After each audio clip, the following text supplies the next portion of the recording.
Hi అండి. ఒక్క spoon సర్పుతో ఇంట్లో ఉండే ఎలకలన్నీ పరారు చూస్తే ఖచ్చితంగా షాక్ అవుతారు. ఈ అద్భుతమైన టిప్ తెలుసుకునే ముందు చిన్న రిక్వెస్ట్ అండి.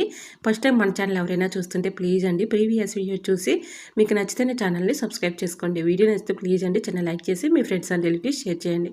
ఎందుకంటే వాళ్ళకు కూడా యూజ్ అవుతుంది కాబట్టి. ఇంట్లో ఎలకలతో చాలా వరకు కూడా ఇబ్బంది పడుతూ ఉంటారు. చాలా వరకు నష్టపోతూ ఉంటారు కదా.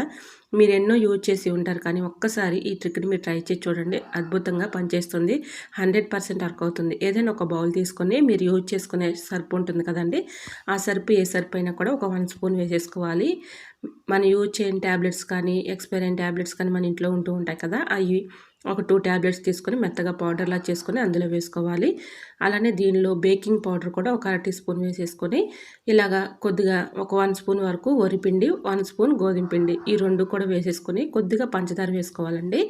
ఇలా ఈ మొత్తం వేసుకున్న తర్వాత కొద్ది కొద్దిగా వాటర్ పోసుకుంటూ మనం చపాతీ పిండిలాగా ఎలా అయితే కలుపుకుంటామో అలా ఈ విధంగా మనం చక్కగా చపాతీ పిండిలాగా ప్రిపేర్ చేసుకోవాలి. ఇలా కలుపుకున్నటువంటి ఈ పిండిని చిన్న చిన్న బాల్స్ లాగా ప్రిపేర్ చేసుకొని మీకు ఎక్కడైతే నైట్ టైంలో ఎక్కువగా ఎలకలు తిరుగుతున్నాయో ఆ ప్లేస్లో ఈ విధంగా చిన్న చిన్న బాల్స్ని ప్రిపేర్ చేసుకొని ఆ ప్లేస్లో పెట్టేసుకున్నాం అనుకోండి, మనకి అసలుకి అవి తిన్నా చనిపోతాయి. వీటి ఘాట్ స్మెల్కి దూరంగా పారిపోతాయండి. అంత చక్కగా వర్క్ అవుతుంది. అంతే కదండి, ఎలకలు పారిపోవడమే కాదు, ఇంట్లో ఉన్నటువంటి బల్లులు కానీ బొద్దింకలు కానీ వీటి స్మెల్కి ఘాటుకి దూరంగా పారిపోతాయి. ఒకవేళ తిన్నా కూడా చనిపోతాయి. సో ఒకసారి ట్రై చేసి చూడండి, చాలా చక్కగా వర్క్ అవుతుంది. చిన్న విషయం అయితే గుర్తుపెట్టుకోండి, కొంచెం చిన్న పిల్లలకి అందకుండా పెట్టుకోండి, వాళ్ళు తింటే ప్రాబ్లం అవుతుంది కాబట్టి. సో ఈ ట్రిక్ని మీరు ట్రై చేసి చూడండి, 100% వర్క్ అవుతుంది. వీడియో నచ్చితే లైక్ చేసి మీ ఫ్రెండ్స్ అండ్ రిలేటివ్స్ షేర్ చేయండి. Thanks for